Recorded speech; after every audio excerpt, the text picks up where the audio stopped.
No, it was my fault. This is me. This is what ego will do to a human being. This is how ego will mess you up every time. So we're doing the pilot, and the character is written with an English accent. So I've got an English accent ready. And, but the character's name is Victor Hess. So I'm talking to the producer, and we're about to shoot the first scene, and I'm like, you know, that's a weird name for an Englishman, Victor Hess. It sounds German. And he's like, well, actually, that's a lie.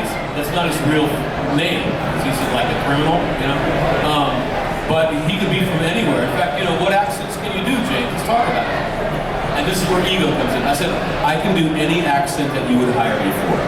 So, like, don't ask me to do Korean, but anything that I could look like, I'm from theater, man. Do anything. And so he immediately says Belfast. Belfast, Irish Belfast, which is the hardest Caucasian accent in the world. It's impossible.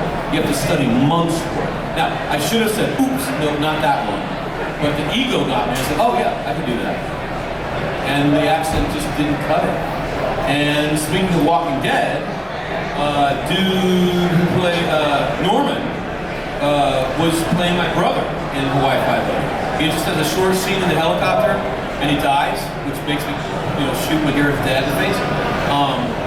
His accent was great, because he'd already done Boondocks, so he had it in the can already, and that's how you do the accent.